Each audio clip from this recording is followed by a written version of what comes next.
बिस्मिल्लाहिर्रहमानिर्रहीम। अस्सलाम वालेकुम डियर स्टूडेंट्स, कैसे हैं आप? हमारा आज का जो ये सेशन है इसका मकसद हमारे जो नए आने वाले तलबा जो खास तौर पे भी LLB 5 साल का जो प्रोग्राम हमारे पास चल रहा है उसमें उन्होंने दाखिला लिया है। वैसे तो जो आज हम कुछ करने जा रहे हैं ये बेसिकली LLB करने के बाद उसके बाद फिर जब आप अदालतों में जाते हैं तो वहाँ पर जाकर सीखते हैं। और अक्सर ऐसा होता है कि LLB करने के बाद भी आपको 4-5 साल इसमें लग जाते हैं। लेकिन मैंने आप लोगों से प्रॉमिस किया था कि इंशाल्लाह जो हमारे कॉलेज के स्टूडेंट्स होंगे उनको हम पार्ट 1 से ही इन चीज़ों की तरफ लेकर आएंगे और फिर जैसे जैसे आगे इंशाल्लाह पार्ट 3, 4, 5 में तो जो बच्चे जुडिशरी की तरफ जाना चाहेंगे हम उनको उसकी तरफ लेकर जाएंगे, जो CSS की तरफ जाना चाहेंगे, क्योंकि मेरा एक ऑब्जेक्ट है कि मैं आप लोगों को कागज़ के टुकड़े देकर मत भेजूँ। आप यहाँ से जाएँ तो एक पर्पसफुल डिग्री लेकर जाएँ जो आप कहीं पर भी किसी भी जगह पर प्रेजेंट करें तो इवन आपका ये बता देना काफ़ी हो कि जी हम सर उमर से पढ़ के आए हैं। जैसा आपको पता होगा अल्हम्दुलिल्लाह कि इस वक्त लॉ के हवाले से हमारा जो चैनल है वो ऑलमोस्ट पूरे पाकिस्तान में सबसे ज़्यादा देखा भी जाता है और उसके व्यूज़ वगैरह भी सबसे ज़्यादा हैं। तो इस चैनल के ज़रिए से वो लोग जो हमारा कॉलेज किसी वजह से ज्वाइन नहीं कर सके आउट ऑफ सिटी होने की वजह से या कुछ फाइनेंशियल सोर्सेज की वजह से, तो एक तो उन लोगों तक ये तमाम चीज़ें पहुँचाना जो हमारे बच्चे यहाँ पे करेंगे। और मोर ओवर अब हम हर वीकेंड पे 1 डे 1 केस एक अपना पूरा सेशन किया करेंगे कि जिसके दोनों फेज रिकॉर्ड करेंगे। दोनों फेज का मतलब एक्चुअल तो ये होता है कि हम एक ही फेज रिकॉर्ड कर दें कि जो जिसको मैं कहता हूँ ड्रामेटिक फेज, एक स्टेज फेज के लिखी लिखाई चीज़ें दे दी और आप उसको क्या करें पढ़ें और पढ़ के चले जाएं। लेकिन हम इसका जो फर्स्ट फेज है कि जिसमें हम इसको तैयार करेंगे, एक्चुअल जो ये फेज है हमारा ये भी मूड कोर्ट नहीं हो रहा, मूड कोर्ट हम इसके फौरन बात करेंगे। ये वो फेज है कि जिसमें हमने इस चीज़ को तैयार करना है और हम में से हर बच्चे को पता हो कि हम करने क्या जा रहे हैं, हम ये जो कर रहे हैं इसका मकसद क्या है, ये कब होगा, कैसे होगा, किस तरह होगा।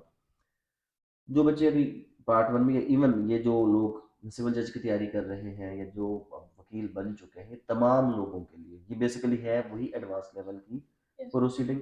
लेकिन आज आप इसको यहाँ से सीखेंगे तो 10% समझ जाएगा।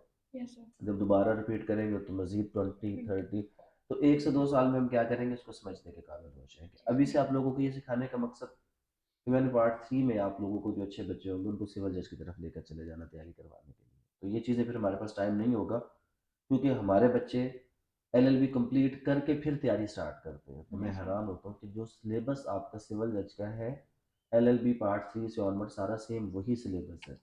जब हम यहाँ पर नहीं पढ़ेंगे तो वहाँ पर हमें दोबारा क्या करना पड़ेगा, उसके लिए टफ टाइम देना पड़ेगा। तो लिहाजा आज के सेशन का जो मकसद है, एक जो छोटी सी चीज़ मैं आपको बताऊँ कि हमने 17(3) की कार्रवाई सीखनी है।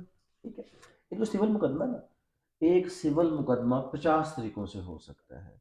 हर बार एक नई प्रोपोजिशन सामने आएगी, एक नया मसला सामने आएगा, तो हमें पता होना चाहिए कि ये एक्चुअल है क्या। 17(3) क्या है, इसके लिए सबसे पहले तो आपको ये पता होना चाहिए कि हम बेसिकली एक सिविल सूट, उसकी दायरगी, उसकी इंस्टीट्यूशन के बारे में आज पढ़ेंगे। अल्फाज का चुनाव पहले दिन से आप ठीक कर लें। सिविल केस नहीं होगा, सिविल सूट होगा और ये हमेशा फाइल नहीं होगा, इंस्टीट्यूट होगा। जितने अच्छे आपके अल्फाज आप कहीं पर भी जाएंगे तो वहां से पता चलेगा कि ये बंदा वाकई उसको पता है या बस वैसे ही कोई भी चीज़ जिस तरह प्रैक्टिस में चल रही है उस तरह चलाने की कोशिश कर रहा है। हम आसानी के लिए वैसे इसके ज़्यादा बनते हैं एलिमेंट्स, लेकर हम कहते हैं कि जो पाकिस्तान का जो जस्टिस सिस्टम है इसको हम 3 हिस्सों में डिवाइड कर देते हैं। सिविल जस्टिस सिस्टम, उसके बाद क्रिमिनल और फिर स्पेशल कोर्ट्स, ट्रिब्यूनल्स। सिविल में ज़मीन, जायदाद, कॉन्ट्रैक्ट्स, हमारे जितने आपस में इस किस्म के मामलात होते हैं, फैमिली मैटर इसमें नहीं आएगा। सिर्फ किसके आएंगे? ज़मीन, जायदाद, कॉन्ट्रैक्ट्स और इस किस्म के और बहुत से मामलात जो हम टाइम टू टाइम पढ़ेंगे वो आ जाएंगे। क्रिमिनल में चोरी, कत्ल, डकैती, मार धाड़ जितने भी मामले हैं सारे के सारे क्रिमिनल में। और स्पेशल में, फैमिली स्पेशल में चला जाता है, उसके अलग अदालत होती है। इस तरह रेंट के हवाले से जो किराएदारी के मामला हैं वो अलग होते हैं, नैब के मामला अलग होते हैं, बैंकिंग के मामला अलग होते हैं, टैक्सेशन के मामला अलग होते हैं। इस तरह बहुत सी और ऐसी अदालतें होती हैं, सरकारी मुलाजमीन के लिए सर्विस ट्रिब्यूनल्स होते हैं, वो हम स्पेशल कोर्ट्स में अलग पढ़ेंगे। आज हमने जिस चीज़ के बारे में पढ़ना है ये हमारा है सिविल सूट। हमारे मुल्क में जो किताब जो सबसे इस वक्त ओवरऑल अगर वैसे भी हम कहें ना, जस्टिस आमिर रजा साहब, ये बहुत यानी कि ओवरऑल अगर आप कहें कि सिविल प्रोसीजर के हवाले से वो किताब जो पहले दिन ले लें और आपकी सारी ज़िंदगी आपके काम आने वाली वो ये किताब है। कुछ बुक्स ऐसी हैं कि जो एवरग्रीन है, इनकी हाल तो डेथ हो चुकी है, लेकिन इनकी किताब आज भी उस सूरत में ये जिंदा है, और ओवरऑल सिविल प्रोसीजर पे ये बहुत ही अच्छी किताब है। इस सिविल प्रोसीजर की किताब के मुताबिक ये जो भी हम आज कार्रवाई करेंगे, जब मैंने कहा ना 17(3), इसके अंदर ऑर्डर्स हैं। इसके अंदर क्या है? ऑर्डर्स। तो जो पहला लफ्ज है वो ऑर्डर है, यानी कि ऑर्डर क्या है? 17, और 3 उसका रूल। एक कार्रवाई होती है 17(3) की, ऑर्डर 17 रूल 3 की। ये कब होती है? बाज़ वक़्त इस तरह होता है कि हमारे जो मुख्तलिफ लोग हैं वो गलत किस्म के मुकदमे कर देते हैं, फिर उसमें वो गवाही पेश नहीं करते, तो गवाह उनको मिलता नहीं है। तो गवाही ना पेश करने पे जो आपका मुकदमा है, अदालत ऑर्डर 17 रूल 3 में खारिज कर सकती है। ये वही मैंने आपको बताया कि ये काफ़ी एडवांस स्टेज में आ जाता है, बट हम इस तरह करके मुकदमे, अब आज के लिए जो वो चीज़ जो हर हाल में आपके जहन में होनी चाहिए, कि जो मतलब आपसे मैं कभी भी पूछूं तो बाकी याद रहे ना रहे, ये बात याद होनी चाहिए, ठीक है?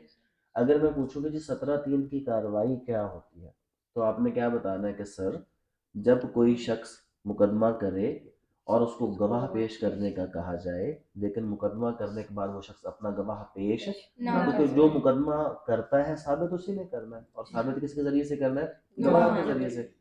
तो अगर कोई शख्स अपने गवाह या सबूत पेश ना कर सके, इस बुनियाद पर अदालत उसका जो मुकदमा है ऑर्डर 17 रूल 3 में डिसमिस कर देती है कि भाई बस अब तुम्हारा मुकदमा खत्म, तुम्हारा हक बनता है ही नहीं, अगर बनता तो तुम अपना गवाह या एविडेंस लेकर आ जाते। समझ आ गई? अब कोई भी जो मुकदमा है ना, कोई भी जो मुकदमा, अब हम कौन सा मुकदमा पढ़ रहे हैं? सिविल की तरफ बातें करेंगे, ठीक है? जो मुकदमा करेगा उसको प्लेंटिफ कहेंगे। क्या कहेंगे? प्लेंटिफ। और मुदई उर्दू में क्या कहेंगे? मुदई। अब आपके सामने जो केस है, कुछ चीजें इसमें उर्दू में लिखी होगी, कुछ इंग्लिश में लिखी होगी ना। वजह, हमारे यहाँ कोई स्ट्रिक्ट सिस्टम नहीं है कि उर्दू को फॉलो करना है या इंग्लिश को। आपकी मर्जी है, जिस जगह पर ये कानून कह रहा है कि अगर आप जिस सिंध वाले लोग सिंधी में करेंगे, वो उसकी जो बाबा जात है वो भी सिंधी में लिखे होते हैं, केपीके के लोग वो पश्तो में लिखते हैं, जो पंजाब के साइड एरियाज है वो उर्दू में करते हैं, मेन एरियाज वो इंग्लिश में करते हैं। कोई सख्ती इस पे नहीं है, ये आपकी अपनी मर्जी है। जो मुकदमा करेगा वो कौन है? प्लेंटिफ। जिसके खिलाफ मुकदमा किया जाएगा वो डिफेंडेंट। ये लफ्ज किससे निकला? डिफेंस। डिफेंस करना क्या होता है?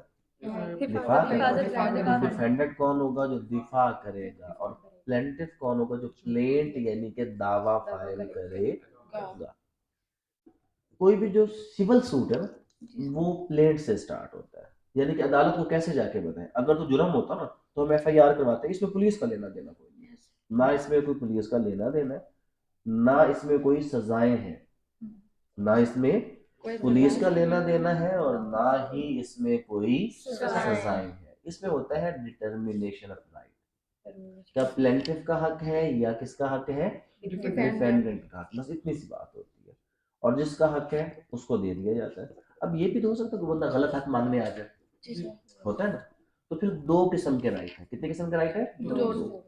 एक तो प्राइमरी राइट, जो आपने मांगा कि जी ये मेरा हक है, मुझे मिलना चाहिए।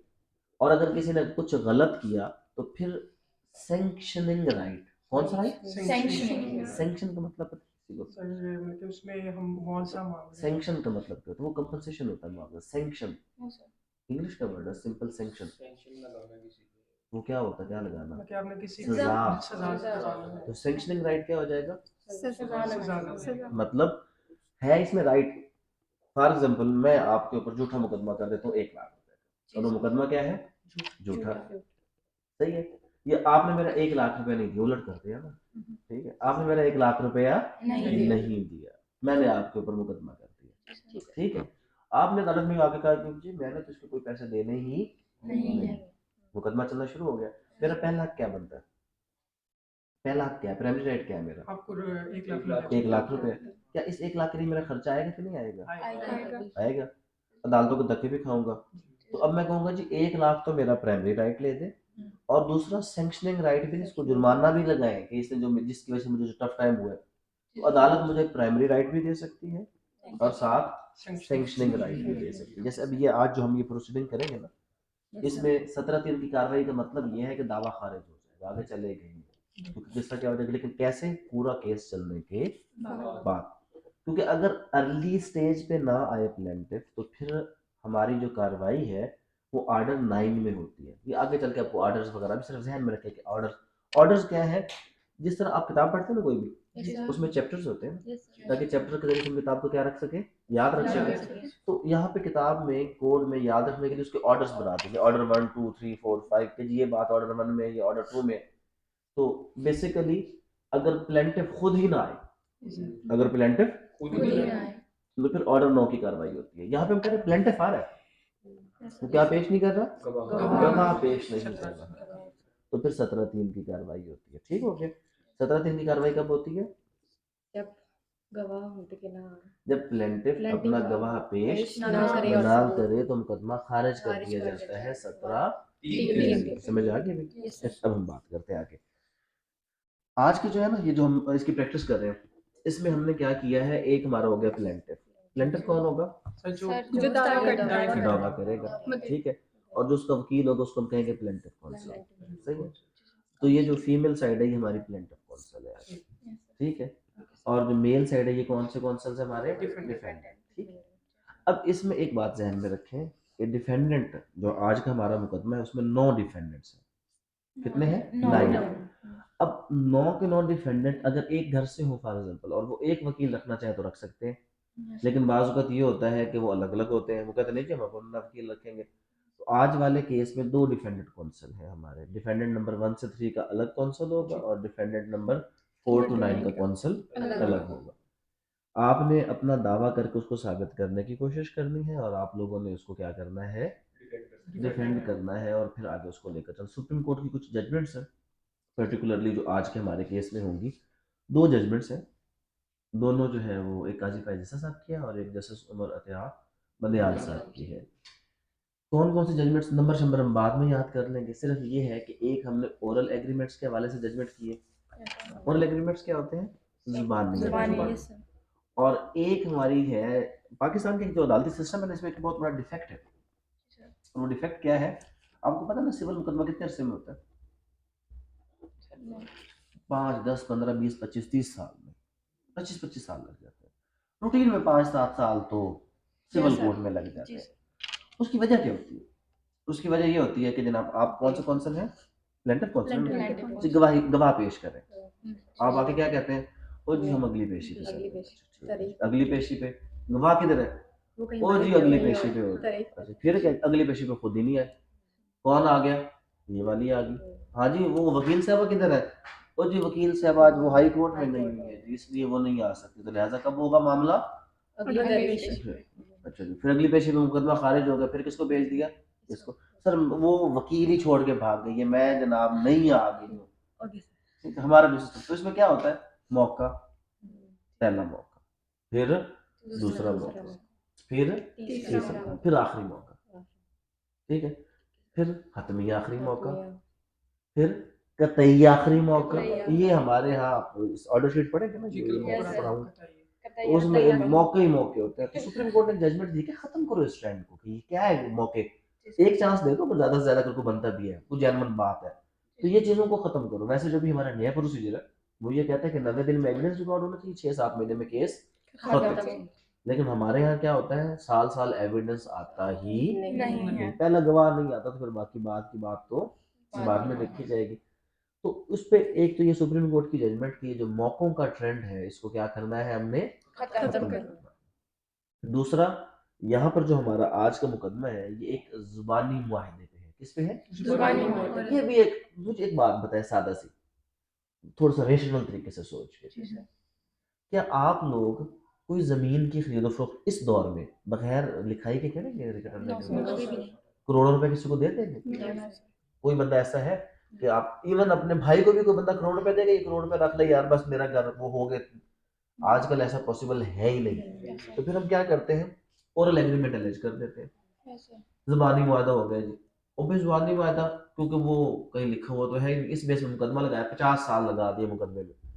तो फिर अभी अभी रिसेंट जजमेंट चाहिए काजी फैज़ साहब की, ये ओरल एग्रीमेंट्स जो है पहली बात है इनको आप जो है वो डिस्करेज करें कि ये तो एक बहुत ही एक फॉल्स और एक रॉन्ग प्रैक्टिस है कि जिसमें लोगों को बिला वजह ऐसे लिटिगेशन में पुश करने के लिए आपने जनाब ये सारी कार्रवाइयाँ कर दी है, तो इन चीज़ों को क्या करना है आपने खत्म। क्योंकि आज का जो हमारा ये बेसिकली जो सूट इंस्टीट्यूट कर रहे हैं, इसमें जो प्लेंटिफ है वो ये अलेज करेगा, क्या करेगा, Allege ये कहेगा कि जी मेरा एक जुबानी मुआहदा हुआ था फलां शख्स के साथ और उसने अपनी ज़मीन मुझे बेच दी, ठीक है।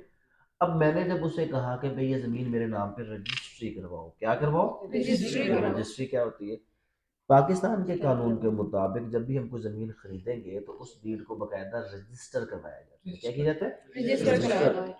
तो वो जो रजिस्ट्रार के ऑफिस में जाके सेल डीड को रजिस्टर करवाया जाता है, इसको कहते हैं रजिस्ट्री, क्या कहते हैं, रजिस्ट्री। फिर पटवारी के पास जाते हैं और उसे कहते हैं कि ये ज़मीन जनाब मेरे नाम पे रजिस्टर हो चुकी है, अब इसको मेरे नाम पे मुंतकिल कर दें, जिसको कहते हैं इंतकाल। ये प्रैक्टिस में जाएंगे जी, पटवारी का इंतकाल, ये तो बड़े ये लफ्ज आपको सुनने में मिलते हैं, रजिस्ट्री इंतकाल। हम कोई भी जमीन खरीदते हैं पहले नंबर पूछते हैं कि रजिस्ट्री इंतकाल वाली जमीन है, अगर हो जी हाँ जी रजिस्ट्री इंतकाल, तो इसका मतलब ये जमीन ठीक है कि ये रजिस्टर्ड भी है और इसका इंतकाल भी इस शख्स के नाम पे है। तो यहाँ पे जुबानी मुआहदे पे आपने क्या करना है कि दावा दायर।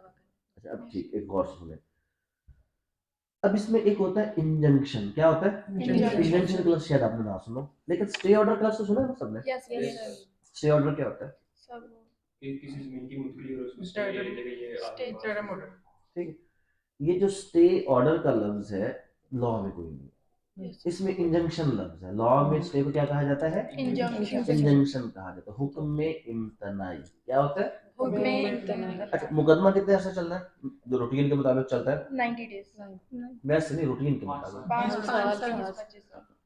आप मेरे खिलाफ मुकदमा करें और अगर मैं ज़मीन बेच के चला जाऊं तो फिर आपको मुकदमे को कोई फायदा हुआ, तो क्या मुकदमे के दौरान रोकना जरूरी है कि नहीं कि इस शख्स को रोके कि ये अपनी ज़मीन को बेचे ना किसी के नाम पे मुंतकिल ना करे, इसका इंतकाल ना करे, रोकना होता है ना।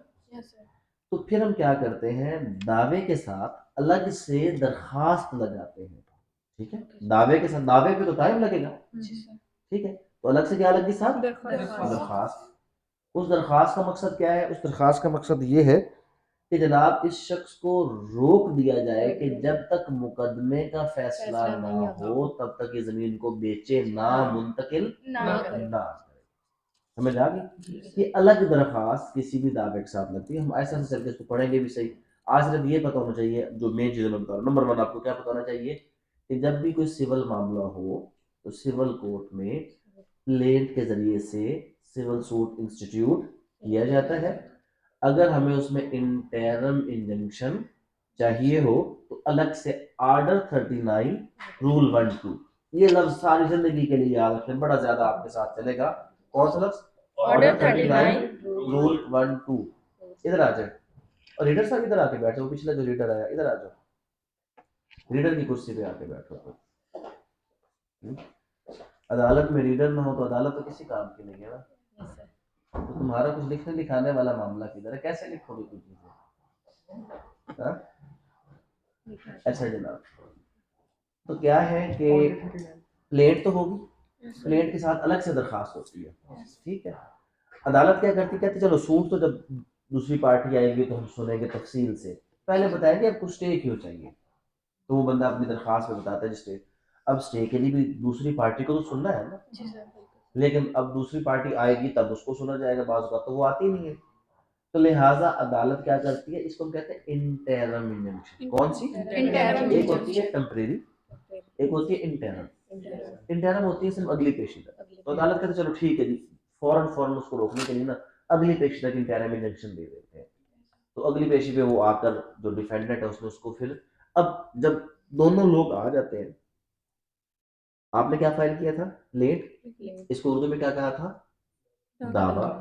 डिफेंडेंट क्या फाइल करेंगे, रिटन स्टेटमेंट, क्या करेंगे, और उर्दू में जवाब दावा, क्या करेंगे, ये जवाब दावा। जवाब दावे के साथ डिफेंडेंट आके ऑर्डर 39 रूल 1-2 स्टे ऑर्डर वाली एप्लीकेशन, उसका जवाब भी दाखिल करेगा, ठीक है। अब इसमें बहस कहाँ कहाँ होनी है, पहली बहस पहले ही दिन होती है, अगर आपने ऑर्डर 39 की एप्लीकेशन दी हो तो स्टे ऑर्डर के लिए आप पहले दिन बहस करते हैं। किस दिन बहस करते हैं? पहले दिन स्टे ऑर्डर के ऊपर। तो जनाब ये मेरी दरख्वास्त, अब असल चीज स्टार्ट हो रही है। अब मुझे दिखाया जनाब, ये हमारा जो आज का मुकदमा है।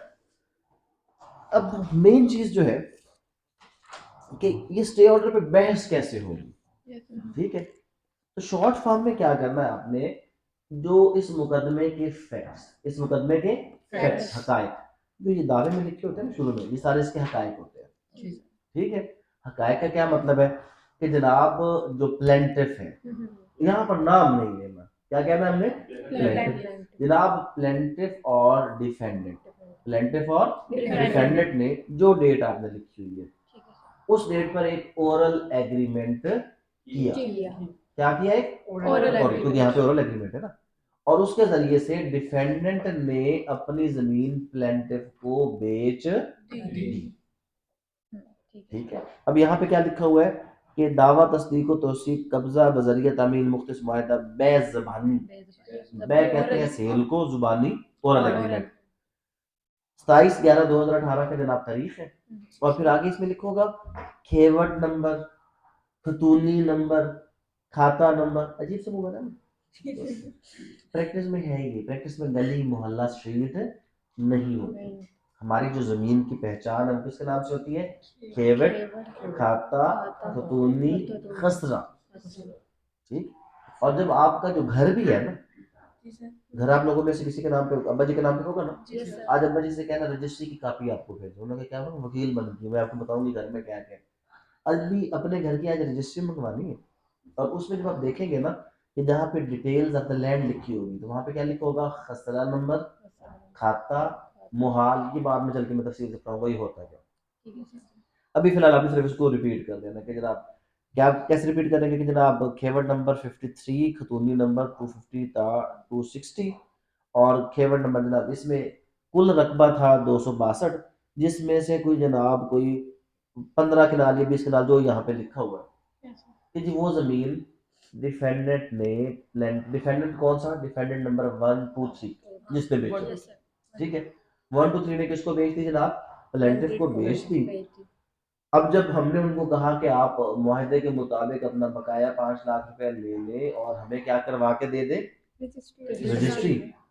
तो हमें ये पता चला उसने इनकार कर दिया। क्या कर दिया? इनकार। तो हमें ये पता चला कि डिफेंडेंट नंबर 1 था 3 ने ये जमीन डिफेंडेंट नंबर 4 था 9 पे बेच दी, इसलिए वो हमें इंतकाल करवा कर देने के लिए तैयार नहीं है। तो जनाब ये तो हमारा इसमें राइट था, ये राइट हमारा इसमें जो है ये जानबूझकर खाने की कोशिश कर रहा है, खाने की कोशिश कर रहा है। तो जनाब अगर इसमें हमें हुजूर गुजारिश ये है कि स्टे ग्रांट किया जाए, स्टे की बजाय बेहतर लफ्ज है कि टेम्परेरी इंजंक्शन ग्रांट की जाए कि जब तक मुकदमे का फैसला न हो ये किसी और के नाम पर इंतकाल या रजिस्ट्री ना कर सके। ये पहले दिन की आपकी क्या होगी? बहस, ठीक है। अदालत सुनेगी, अगर अदालत को कुछ सही लगेगी बात तो ठीक, फिर इस पे हर मुकदमे में ना एक पहले आसान लफ्ज याद रख लें, 2 लाख का। कितने का? 2 लाख से ऊपर, 2 लाख से ऊपर कोई मुकदमा अगर हो ना, 2 करोड़, 2 अरब, 2 खरब, कोर्ट फीस 15,000 रुपए होती है। कितनी होती है? कितने से ऊपर? 2 लाख से ऊपर। नीचे वाली बातें बाद में तफसील में करेंगे, सिर्फ इतनी सी ध्यान में रखें। 2 लाख से ऊपर कितनी कोर्ट फीस होती है? 15,000 रुपए, सही है। तो वो हमने साथ लगानी होती है अदालत में। आमतौर पर हम वकील लोग क्या कहते हैं, शुरू में लगाते हैं नहीं। तो अगर जैसे आपकी नजर पड़ गई हो तुमने कोर्ट फीस क्यों नहीं लगाई, तो फिर उस पर क्या कहना होता है? उस पर जनाब वो अगली पेशी पे, ठीक है। जब आपसे ये कहा जाए कोर्ट फीस की तरह अगर लगी है तो फिर लगी है तो फिर पहले बताना जनाब हमने कोर्ट फीस लगा दी। जो काम सही किया होता है ना वो पहले बताना, जो नहीं किया उसको छुपाना होता है, ठीक है। तो आपने बताना जो लगी, अगर नहीं लगी तो जनाब कोई मसला नहीं, इसमें जनाब से ऊपर नहीं जाना, बड़े पोलाइट हो के प्रैक्टिस में गुस्सा और ये चीजें नहीं, ठीक है। ठीक है जनाब, ये अगली पेशी पे हम जो है आप मेहरबानी करके तो उसमें नहीं मैं तो स्टे नहीं देता, नहीं इस तरह आप मेहरबानी करें, वो बंदा प्रॉपर्टी बेच ना दे, आप स्टे ग्रांट कर दे, हम अगली पेशी पे जरूर जनाब, अगर ना करें तो आप खारिज कर दीजिए। इसमें जज के पहले इनकार को इनकार नहीं समझना, समझ आ गई? जज के पहले इनकार को इनकार नहीं समझना। इवन 5 बार भी बात को घुमा के करना पड़े तो घुमा के करना, यही आर्ग्यूमेंट होता है। उसने कहा कि नहीं जनाब ये तो आपका एग्रीमेंट ही नहीं बनता, ये ज़बानी मुआहदा, ये आजकल के दौर में ज़बानी मुआहदा कौन करता है? उसने कहा जनाब मसला ये है कि आपस में रिश्तेदार है, करीबी है, एक घर में रहते थे, इकट्ठे रहते थे, तो ऐसे मामलों में जनाब अगर आपका भाई इससे तो ज़्यादा हो, अगर आप ज़्यादा अच्छे लेवल पे नहीं तो इधर ही जनाब ये तो मासूम देहाती लोग हैं जनाब, एक घर में रहते हैं, तो इसलिए उन्होंने क्या किया, ज़बानी मुआहदा कर दिया हुज़ूर को इस तरह। मतलब हर बात का जवाब खामोश नहीं देना, आर्ग्यूमेंट का काउंटर आर्ग्यूमेंट आपके पास होना चाहिए। एक बात और एक बात के बाद उसने दूसरी बात क्या कर दी, अच्छा तो ये बकाया जो 5 लाख है वो आपने क्यों जमा नहीं किया? क्योंकि जब पैसा को मुआहदा होता है ना, इसमें जो रिमेनिंग अमाउंट है वो या तो आप सारी दे चुके हो या आप कहें जी मैं अदालत में जमा करवाने के लिए तैयार तो जनाब आप हुक्म कर दें, हम अदालत में ये पैसे जमा करवाने के लिए तैयार हैं, हमें थोड़ा सा मौका दे दें, फौरन भी हुक्म ना हो जाए ना, थोड़ा सा क्या कर दें मौका। और वो मौका किस तरह, जनाब ये बेचारा गरीब है, सब सारी जिंदगी कमाई यही है, तो बेचारा सरकारी मुलाजिम था, इसने वो जो कमाया था वो दे दिया, बेचारे ने अपनी सारी पेंशन अपनी हर चीज बेच बिचा के इसको दे दिए, अब वो भी थोड़ा सा हमें टाइम दे दें, वो जो रिमेनिंग अमाउंट जनाब हम अदालत में जमा करवा देंगे। तो बात को आपने खत्म नहीं होने देना, समझ आ गई? बात को क्या करना है, खत्म नहीं होने देना, बढ़ाना है और हर बात को काउंटर करना। आप लोगों को थोड़ा सा और तो काम नहीं होता है। बात को खैर कैसे हो बिला वजह लंबी बात को करके यूं, बस ये जैसे दुकान में जाते हो ना, चीज खरीदते हो कभी, कोई खरीदे कभी कोई सूट कोई खरीदा? हाँ, तो बहस अगर करनी वो पड़ती है, बार्गेनिंग कर करनी होती तो है। क्या ऐसे फर्ज मैं शॉपकीपर हूँ, मैं आपको कहूँ कि 10,000 तो आप 10,000 निकाल के दे देते हैं, नहीं तो फिर आज कहाँ से स्टार्ट करते हैं, 3,000। अगला क्या कहता है, चलो 9,000, नहीं नहीं भाई चलो चलो 3,100 कर लो, कितने को 10-12 के बाद जाके कहीं बात बनती है ना, तो बस एक समय की तरफ यही काम है, एक रेट पे खामोश नहीं हो जाना, हर बात में क्या उसने अपनी बात कर दी, आपने अपनी अपनी, तो कम से कम। और इसमें एक और फायदा होता है, क्योंकि नॉर्मली इस तरह के मुकदमों में क्लाइंट आपके साथ खड़ा होता है, ठीक है, जब आप इस तरह बात कर रहे होते हैं तो क्या होता है, क्लाइंट देख होता है कि हम रियल से पूरी कोशिश कर रहे हैं, ठीक है। फिर इस कोशिश में वैसे प्रैक्टिकली हम एक और चीज भी ऐड करते हैं, वो क्या करते हैं, अगर हम मेहनत करने वाले वकील हैं तो हम इसमें केस ला लेकर चले जाते हैं, और केस ला का फायदा क्या होता है, केस ला तो होता है इंग्लिश में, ठीक है, आपने केस ला रख लेना सामने कि जनाब ये देखें ना सुप्रीम कोर्ट की जजमेंट है ओरल एग्रीमेंट के ऊपर, कि जजमेंट पढ़ना शुरू कर दें। ठीक है, अब उसमें क्या है, क्लाइंट सुन रहे थे अंग्रेजी में बात कर रहा है वकील से, तो वो आज वकील ने हमारे जज को अंग्रेजी में सुनाया है, तो वो थोड़ा सा क्या होता है, अच्छा केस जीते ना जीते, जो बाहर Impression जाके अच्छा आपने करते स्टे ऑर्डर की फीस लेनी है, और पहला जो स्टे होता है ना ये मिल ही जाता है, ठीक है।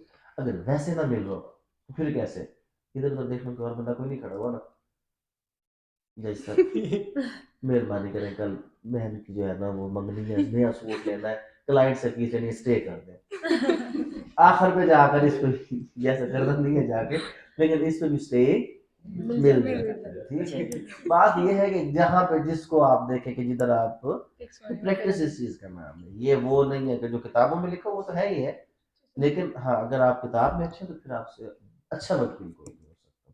ये समझ आ गई, ये कौन सी पेशी होगी, पहली। अब दूसरी पेशी पे नॉर्मली प्लेंटिफ साइड खुद ही आती है, जो हमारी आज का जो केस है इसमें प्लेंटिफ फोर्स अभी शुरू में एक्टिव होगा, प्लेंटिफ आ गया। प्लेंटिफ क्यों एक्टिव है, क्योंकि जिस डिफेंडेंट के ऊपर मुकदमा करा वो बेचारा यूके में बैठा हुआ था, तो उसको पता उसने आना तो है कोई नहीं, तो आगे जनाब जनाब ये देखें जी हमने वो समन भी करवा दी है। समन क्या होते हैं, वो डिफेंडेंट को कॉल करने के लिए जो नोटिस वगैरह जाते हैं ना, वो जनाब हमने वो करवा दी है, और उसके बाद वो बाहर के मुल्क में था, तो ये जनाब ये देखे हमारा एफिडेविट भी है, और ये हमने उसको बाहर के मुल्क में क्या करवा दिया, उसके एड्रेस पे ये जो नोटिस भिजवा दी है। अच्छा कोर्ट फीस अब अगर लगाई है तो फौरन जनाब ये कोर्ट फीस भी हमने लगा, अगर नहीं लगाई तो एक और ठीक। यहाँ पे आप दरखास्त भी दे सकते हैं कि हुजूर आपका इख्तियार है, जब भी बात करें हुजूर आपका आप इसकी किस्तें कर दें, वो किस्तें भी हो सकती है, अगली पेशी तक टाइम दे दें जनाब थोड़ा सा, वो भी हो सकता है, लेकिन दरखास्त लिख के लिए ये फिर आगे चल के पढ़ाऊंगा। सीपीसी सेक्शन 149 की दरखास्त होती है कोर्ट फीस में टाइम इनहेंस करवाने के लिए, लेकिन सबसे आसान जनाब वो सर नेक्स्ट पेशी पे हो जाएगा, वो थोड़ा सा मसला बन गया था, अब जनाब वो 2 दिन अदालत बंद रही है, वो थोड़ा सा मसला था, तो जनाब वो पिछली छुट्टियां जैसे अभी आई थी जनाब, अगर इस तरह का मामला होगी कोई हड़ताल होगी तो आपने बात को इस तरह घुमा के वो कर देना। लेकिन अगर तो कर दिया तो फिर सबसे पहले जनाब वो आपके हुक्म के मुताबिक कोर्ट फीस भी क्या हो गई है, Stay हो गई। जमा हो गई है।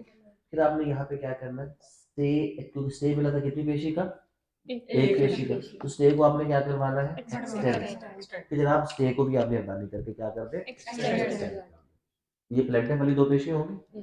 फिर डिफेंडेंट वाला आ जाएगा जी। पहले नंबर पे हमने किसको रखा, तीसरी पेशी पे कौन है डिफेंडेंट, 4 से 9, 4 तो 9 आ जाएगा जनाब। वो आकर कहेगा जनाब, वो सिर्फ नॉर्मली हम कहते क्या है कि पहली पेशी पे वकालतनामा नहीं देते, वैसे असूल तो ये है कि ये आकर बाकायदा जवाब लेकर है, लेकिन होता कोई नहीं है। जनाब ये वकालतनामा ले ले जनाब, आप हमें दावे की कापी दे दे तो हम जनाब इसका जवाब आपको दे देंगे। तो आपने दावे किसको, क्या नाम है हसन, इसका लिख दोबारा शेयर कर देना। तो दावे की कापी जनाब क्या करें आप, दावे की कापी दे दें तो हम इसका अगली पेशी पे जवाब दे देंगे। अब अगर अगला भी ढीठ है तो अगली पेशी पे जवाब नहीं, जनाब वो वकील साहब वो हाई कोर्ट चले गए हैं, जनाब वो इलेक्शन चल रहे हैं, जनाब वकील साहब पीट गए थे तो उनको 9 मई के वाक़े की मजम्मत ना करने पे उठा लिया गया। तो इस तरह की जो बातें चाहते हैं वो आप करके, तो एक मौका आपने क्या कर लिया, अब मौके चल रहे हैं ना सारे, तो इसलिए सुप्रीम कोर्ट की जजमेंट आई थी कि मौके नहीं होने चाहिए। अब आपने अगली पेशी पे आकर दे देना जवाब, ठीक है। जवाब देते हुए बात शायद कोई नहीं करनी, यहाँ पे आर्ग्यूमेंट नहीं होता, वो आगे चल के होगा। सिर्फ आपने क्या करना है, जवाब। हाँ, स्टे ऑर्डर के ऊपर बहस बनती है, ठीक है। अब स्टे ऑर्डर के ऊपर आप अपनी बहस करेंगे और ये बंदा आके सबकी बहस करेगा। आप क्या बहस करेंगे, जो 4 से 9 वाले आप ये बहस होगी कि जनाब वो आपने स्टे हुजूर ग्रांट कर दिया इनको, लेकिन मैं तो रजिस्टर्ड ओनर हूँ, मेरा तो जनाब डिफेंडेंट नंबर 1 से 3 के साथ ये तो दरमियान में इनका कोई सिलसिला है ही नहीं। इवन जनाब जब मेरा डिफेंडेंट नंबर 1 था 3 के साथ एग्रीमेंट हो रहा था, ये तो वहां पे मौजूद था, ये तो वहां पर बोला ही नहीं, क्योंकि इसका कोई हक बनता ही थोड़ा सा जो है ना वो ड्रामेटिक स्टाइल, थोड़ी सी हैरानी, थोड़ा सा वो करके जनाब ये तो हक बनते ही नहीं इसके जनाब। ये आप देखें, ये तो हमारी रजिस्टर्ड से रजिस्ट्री हो चुकी है जनाब, इसका तो इंतकाल हो चुका है, ये किस चीज का स्टे कर रहा है, अब तो स्टे बनता ही नहीं है जनाब। अब यहाँ पे अदालत के इख्तियार है कि वो स्टे को क्या करे, खारिज करे या एक्सटेंड करे। आपकी बहस सुन ली, फिर इस पे एक ऑर्डर पास किया जाएगा कि स्टे का ग्रांट किया जा रहा है कि नहीं किया जा रहा। फिर जनाब अगली पेशी पे आ जाएगा डिफेंडेंट नंबर 1 था 3 का वकील कि जनाब मैं इसका मालिक था और मैंने बिल्कुल डिफेंडेंट नंबर 4 था 9 को ये जमीन बेची है, 4 था 9 को बेची है, प्लेंटिफ का इसके साथ कोई राब्ता नहीं है, तो बिल्कुल जबानी। और जनाब सबसे बड़ी बात ये है कि जिस दिन का ये मुआहदा अलेज कर रहा है, मैं तो पाकिस्तान में नहीं था, मैं तो जनाब ये मेरा पासपोर्ट जो है मैंने मंगवाया अपने क्लाइंट से, तो वो 2015 के बाद पाकिस्तान आया ही नहीं। तो ये किस तरह जनाब हमारे ऊपर ये इस तरह करके दावा करेंगे, तो सारा दावा इनका है ही झूठा। तो आगे सजेस्ट ठीक है जी, आपको पासपोर्ट शासपोर्ट मंगवा के मैं अगली पेशी पे जनाब इनका ये कोई स्टे नहीं बनता, ये सुप्रीम कोर्ट का फैसला है कि जो जुबानी मुआहदे हैं ये तो लोग वैसे ही फ्रॉड के लिए कर लेते हैं, आजकल के दौर में कोई करोड़ों की जायदाद जुबानी मुआहदे पे नहीं लेते जनाब। ये सुप्रीम कोर्ट का फैसला है, काजी फायजे साहब की जजमेंट है, और सेम मैटर वहां पे क्या किया गया, सुप्रीम कोर्ट में डिस्कस किया गया जनाब, ये जजमेंट आप मुलायजा कर, आपकी बहस किसकी होगी, पूरी होगी, ये आपकी होगी जनाब। मेरा क्लाइंट किधर था, आप वाली शुरू होगी क्लाइंट वाली, जी मेरा क्लाइंट बाहर था, आपने भी बहस कर दी। अब अगली पेशी में आपने क्या करना है, क्लाइंट के आके डॉक्यूमेंट अदालत में दे देने कि जनाब वो मुल्क से क्या है, बाहर, ठीक है। उससे अगली पेशी, ये तो आ गए ये चारों, तारीख अगली डेट आ गई, अगली डेट पे इनमें से कौन आ गया, एक आ गया। हाँ जी गवाह किधर है, ओ सर वो गवाह सर उसको ढींगी हो गया, तो ये जनाब वो तो उसके किधर है, स्लिप किधर है, तो प्राइवेट क्लिनिक से ये क्या सर आपको पता है सरकारी अस्पताल, बड़े सॉफ्ट हो गए सर, आपको पता है सरकारी अस्पतालों में क्या होता है, ठीक, अच्छा जी कहानी होगी ऐसे। फिर अगली बात क्या है, अगली बात फिर अगली पेशी आ गई, हाँ जी अब गवाह किधर है, सर वो आज फिर नहीं आ सकता सर, अभी तक वो ठीक ही नहीं, ठीक है अगली पेशी होगी, फिर क्या है, अब अगली पेशी पे बाई चांस ये लोग नहीं आए, ठीक है, हाँ जी गवाह किधर है, सर गवाह आया है, क्योंकि आपको पता वो तो आए कोई नहीं, किधर है गवाह, और बुलाओ यार गवाह किधर, ऐसे किसी को साथ, सर ये गवाह है, अच्छा इसका नाम सुन, उधर से नॉर्मली होता है चेक कोई नहीं होता, तो लोग ऐसे करते थे गवाह आ गया, ठीक, और वो एड टाइम पे लाते हैं ना, जब उसको पता कि जज साहब क्या कर रहे हैं, उठ रहे हैं, सर ये हम तो गवाह लेकर आ गए हैं सर, वो नहीं आया सर, वो गवाह हमारा वो खड़ा है, पता कि वो नहीं आया, अगर वो आ गए तो फिर गवाह सर वो तो इंतजार कर करके चला चला चला गया। गया। तो एक मौका क्या करें आप, और और तो वो 5 7 8 मौके आपने ऐसे गुजार देने हैं। कितने मौके, 5 7 8 मौके ऐसे गुजार देने। गुजार देने। फिर उसके बाद आखिर पे आप क्या करेंगे कि सर ये इस तरह, फिर आप सुप्रीम कोर्ट की जजमेंट उठा के आ जाएंगे। सर ये सुप्रीम कोर्ट की जजमेंट है, फिर आपने उसको बकायदा पढ़ना है कि कतई मौका आखिरी मौका जनाब, ये जैसे सुमरत या बनियाल साहब ने सर ये जजमेंट दी है ऑर्डर 17 रूल क्लेम के ऊपर कि ये जो ट्रेंड है ये आखिरी मौका, कतई आखिरी मौका, हतमी आखिरी मौका, जनाब ये इस ट्रेंड को क्या होना चाहिए, खत्म होना चाहिए। ये फिर आपने बकायदा क्या करना, वहां पे पढ़ना है और पढ़ के कहना कि जनाब आप इसको जो है ना आज, और इवन जनाब अगर ये गवाह लेकर भी आते हैं तो आपने इसको क्या करना है आज खारिज। तो उसमें नॉर्मली क्या होता है कि ठीक है हम इसको लेट डायरी के लिए रख लेते हैं, आप दोबारा फिर आ जाए, शायद हो सकता है उधर से कोई आ जाए। अच्छा उधर से कोई 12 बजे आ गए, हाँ जी गवाह किधर है सर, वो एक मौका सर, बस सर जुर्माने के साथ कर दे सर, एक मौका।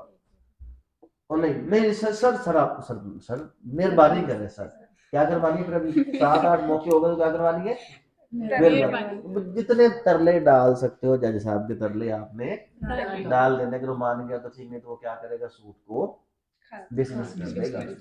ये किस सूरत में प्रोसीडिंग है कि अगर कोई प्लेंटिफ किसी भी मुकदमे के अंदर जो गवाह है उसको पेश ना कर, अगर वो खुद नहीं आएगा तो ये एक सिर्फ हमने चीज सीखी है, अगली बार वो खुद नहीं आया, अगली बार वो डिफेंडेंट को नहीं लाया, अगली बार कुछ और हो गया, हर बार हर वीकेंड पे एक नई प्रोसीडिंग हमारे सामने होगी। सबको अपने अपने डॉक्यूमेंट्स मिले हुए, ठीक है। अब आपने आपस में वो कर देना कि जब वो आवाज कौन देगा वैसे आज, हाँ आवाज भी तो होनी चाहिए ना केस में, कि कौन सा केस है और क्या है और क्या नहीं है। तो आप लोग जो है ना वो आपको मैं तरीकाकार बता दूंगा, और अदालत में कैसे खड़े होना है, क्या होना, हर एक पेशी के साथ साथ आपको ऐसा ऐसा चीज हम क्या करते जाएंगे, रिपीटेडली सिखाते जाएंगे।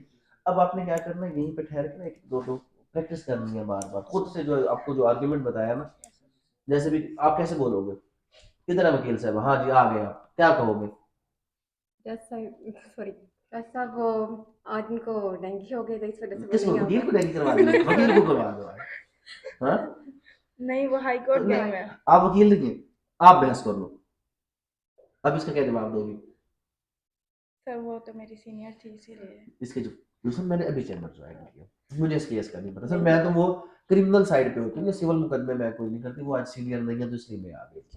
क्या हुआ, आज सीनियर थी, मैं तो क्रिमिनल साइड में थी तो आज मेरे सीनियर मेहरबानी करके क्या करें, अगली डेट के केस अगली पेशी पे हम जरूर, जरूर आ जाएंगे। अच्छा फिर अब एक पेशी पे आप क्या करेंगे जी, क्या हुआ, आज भी नहीं गवाह है आपका, और आपकी सीनियर कौंसल की तरफ, आना था लेकिन आउट ऑफ सिटी और सीनियर कौंसल आपकी किधर है, उनको मैंने लास्ट टाइम कहा था कि उन्होंने हर हाल में पेशी पे जो है ना वो गवाह पेश करना, सीनियर कौंसल किधर है आपकी, सर वो उनकी बहन की शादी थी तो वो अटेंड करने नहीं, आउट ऑफ सिटी चली कानूनी गई। में इसकी बजाय ना पता कौन सा होता है सर, आज हाई कोर्ट में केस था, ठीक है सर, अच्छा, हाई इस कोर्ट में क्वेश्चन सर की वो जगह पे मतलब हम्म? इस क्वेश्चन की जगह पे हम कंपलसरी आना है उसको तो हाई कोर्ट के हम रियायत देते होते हैं, जजेस जो है वो हाई कोर्ट में क्या करते हैं, वो रियायत करते हैं सर, वो हाई कोर्ट में उनके केस लगे हुए थे, तो senior counsel sir high court में सर, वो इंशाल्लाह आप रख लें, इंतजार में रख लें, वो आ जाएंगे, ताकि फौरन ऑन द स्पॉट वो आपके सर से क्या हो मुसीबत टल जाए, इंतजार में फिर तो सर वो केस बहुत तकलीफ हो गए वहाँ पे सर, वो चीफ साहब को कोर्ट उठ गया था तो इसलिए वो जो है वो थोड़ा सा आप क्या करें, नेक्स्ट पेशेंट हम नेक्स्ट पेशेंट कर लें। फिर क्या हुआ जी, अब तुम बताओ, अब क्या हो गया, अब तुम्हारा गवाह क्यों नहीं आया, सर वो आया था, सर उसको डेंगू था इसीलिए नहीं नहीं आया। डेंगू तो खत्म हो गया, 2 4 पेशियों से डेंगू चल रहा है, उसको मर नहीं गया वो डेंगू, सर वो आया है लेकिन आया था सर, आया था लेकिन सर इंतजार कर करके, वापस चला सर वो गया। सुबह आया था लेकिन वो सुबह दूसरे कौंसल नहीं आए हुए थे तो इंतजार करके वो बेचारा वापस चला गया।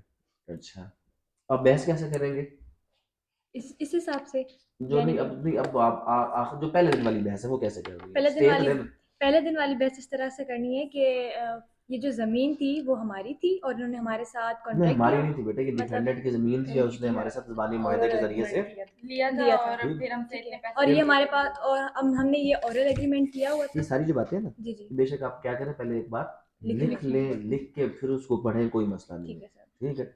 अभी अपनी कर लें रिहर्सल, कर लें तैयारी, 1-2 घंटे में इसको बेहतरीन तरीके से, क्योंकि जब हम बाद में आएंगे तो फिर बाकायदा क्या होगा, जिस तरह मोड कोड एक प्रैक्टिस होती है तो उसमें फिर सिर्फ जो जो वकील एक एक दो दो करके आप जैसे जैसे, बेशक जिस दिन स्टे वाला दिन हो ना उस दिन कितने लोगों ने आना है, आप लोगों ने, आप तो होंगे नहीं ना, फिर चारों ने आना है, कोई ना कोई बात चारों ने करनी, ताकि जैसा फिर क्या करें थोड़ा सा इतने दिन आप हम जो है ना वो, ठीक है, तो ये करके आपने इसका कुछ चीज़ अगर पूछना चाहते हो जल्दी से पूछ लो। तो ये जवाब दावे में पहले सब इसमें बातें distribute ये कर करके ये मैंने मतलब उसमें फर्स्ट पे है ना मैं फाइल आऊँ में तो बनाया। सेकंड पे थर्ड पे ये कोई ये और आया बटन था ना। ये बेटा ये जवाब लिख कर दे दिया, हम मुझे ठीक है। ध्यान नहीं है इसमें जो बातें मैंने आपको बताई है ना जी सिर्फ वो शॉर्ट से करना है, शॉर्ट से point शॉर्ट से करना करना होता है। लेकिन अब ये कोई ऐसा एग्रीमेंट हुआ ही, आप तो वो वाले हैं ना जो 4 से जी 9 वाले। 4 था जनाब ये तो हमने खुद खरीदा है, ये सारा झूठ है दावे में जनाब, ऐसा कोई भी इनका दावा पहले डिस्कस ही नहीं हो रहा, पहले हो रहा सिर्फ स्टे, स्टेट इसमें ठीक है। दावा तो डिस्कस होता जब गवाह आते, उसके बाद आखिरी आर्गुमेंट अगर होता। ये दूसरी पेशी में आएगा ना? नहीं देखिए हाँ ये तो तीसरी पेशी में तीसरी आएगा, पेशी दूसरी में ये नोटिस वगैरह वो कोर्ट फीस वगैरह को हो जाएगा, फिर तीसरी पेशी पे आके वकालतनामा देकर जाना है। सिर्फ इतनी ही पेशी होगी कि जनाब ये वकालतनामा ले लें।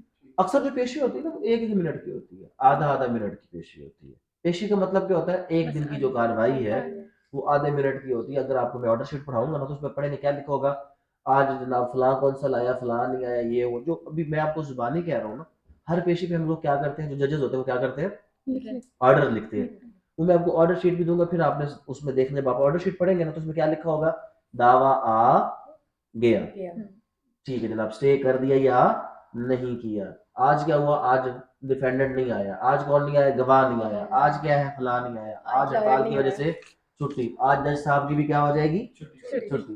तो वो हर चीज ऑर्डर शीट में क्या होगी, लिखी हुई होगी, ठीक है। कुछ सवाल अगर और भी पूछो तो पूछ लें। सर सर पहली पेशी में ये वकालतनामा और वकालतनामा चौथी पेशी देना है, दूसरी पेशी पे आपने सिंपल स्टे के ऊपर छोटा सा जवाब अपना भी देना है, और जी। स्टे के ऊपर सिर्फ इतनी सी बहस करनी है कि जनाब हम इसके बोनाफाइड परचेजर हैं, हम इसके बोनाफाइड परचेजर हैं, डिफेंडेंट नंबर 1 to 3 से हमने ये जमीन बाकायदा परचेज की है जनाब, हमारे नाम पे इसका रजिस्ट्री भी मौजूद है, म्यूटेशन इंतकाल की इंग्लिश में क्या लफ्ज होता है, म्यूटेशन। जनाब इसकी रजिस्ट्री और इंतकाल हमारे नाम पर मौजूद है, ये जनाब उसकी कापी ले लें रजिस्ट्री और इंतकाल की। ऐसा एक और जब एग्रीमेंट हुआ तब ये लोग वहाँ पे मौजूद थे, ऐसा कुछ भी नहीं जनाब, ये बदनीति से उन्होंने कोई मुकदमा कर दिया, अदरवाइज ऐसी कोई बात है ही नहीं। सिरे से आपने उसको क्या करना होता है, अगर डिनाई करना तो डिनाई करेंगे आप, तो मैं फिर स्टे मांगूंगा। नहीं आप तो कहेंगे जनाब स्टे इनका हक ही नहीं बनता। हक नहीं था। क्यों नहीं बनता, कि जमीन तो जनाब मेरे नाम पर है, मैं तो इसको बोनाफाइड परचेजर हूँ, ये ज़बानी कलामी मायदे के ऊपर स्टे कैसे ले सकते हैं, इनका स्टे बनता है ही नहीं। आपने टोटली इस चीज को क्या कर देना है, डिनाई कर देना है कि इनका हक बनता ही कोई नहीं, ठीक। सर मैंने क्या बोलना है, मैं 1 to 3 हूँ। आप 1 to 3 जब आप पहली पेशी में तो पहली पेशी में तो वकालतनामा हो जाएगा, ठीक है, और थ्रू पावर ऑफ अटॉर्नी होगा, क्योंकि डिफेंडेंट आप कहेंगे जनाब मुल्क से क्या रहता है, 1 या 3 जनाब वो तीनों मुल्क से बाहर रहते हैं, तो ये पावर ऑफ उनका जो है power of attorney, special power of attorney उसने मुझे अथराइज किया है, तो उनकी बिहाफ पे मैं ये वकालतनामा जमा कर रहा हूँ। अगली पेशी पे आपने आके कहना कि जनाब ये ओरल एग्रीमेंट इसलिए बिल्कुल फॉल्स है क्योंकि सेम डेज जो ये एलेज कर रहे हैं उन दिनों में जो हमारा डिफेंडेंट है 1 to 3 वो तो मुल्क में था ही नहीं, ठीक है जनाब, वो तो बिल्कुल मुल्क से बाहर था, ये तो बनता ही नहीं। मैं डॉक्यूमेंट जनाब अगली पेशी पे मैंने मंगवाए हैं, अगली पेशी पे मैं डॉक्यूमेंट क्या करूंगा, प्रोवाइड, अगली पेशी पे वो रेड वाले डॉक्यूमेंट जो आपको मैंने दिए कि जनाब ये एम्बेसी से अटेस्टेड डॉक्यूमेंट आए, आप ये देखें जनाब, ये बिल्कुल हमने इसको सर्टिफाई करवा के भेजा है कि 2015 से लेकर 2019 तक तो वो इधर मुल्क में आई नहीं, जब वो मुल्क में आई ही नहीं है वो तो जनाब वहाँ के रेजिडेंट है, वो तो ओवरसीज पाकिस्तानी है, जब वो इधर आई नहीं है तो वो आके मुआहदा कैसे कर सकते हैं। तो इस बेस पर जनाब ये सारा कुछ जो अलेज कर रहे हैं बिल्कुल झूठ है, गलत है, तो लिहाजा इनका स्टे भी खारिज किया जाए और उनका मुकदमा भी खारिज किया जाए जनाब। जवाब आ गया आपका, बात आपकी आ गई, फिर आगे आपको लोगों के ऊपर आ सर जाएगा। सेकंड पेशी में फीस के अलावा और क्या बात करनी है मैंने? समन हमने जनाब करवा दिए थे, ये जनाब वो उसका रिकॉर्ड दे देना, तो फिर मैं उसमें भी ये पूछ लूंगा कि आप ये बताएं कि आपने जो है वो फॉरेन समन नहीं करवाया, आपको तो डिफेंडेंट नंबर 1 मुल्क से बाहर रहते हैं जनाब, वो भी हमने करवा दिए, ये देखें जनाब ये उसका जो है वो रिकॉर्ड मौजूद है। और सर थर्ड पेशी में? थर्ड पेशी हमने आपके आना ही नहीं। फिफ्थ फिर इनकी दरमियान में पेशी हो जाएंगी, इनके बाद फिर आपकी पेशी शुरू हो जाएंगी, तो आपने गवाह के क्या करना है, वो कहानी शुरू करनी है, फिर आखिर वो कहानी के अंदर अंदर ही आपने क्या करना है, आखिर दिन मिनट करला करके भाग जाना है। Thank you so much.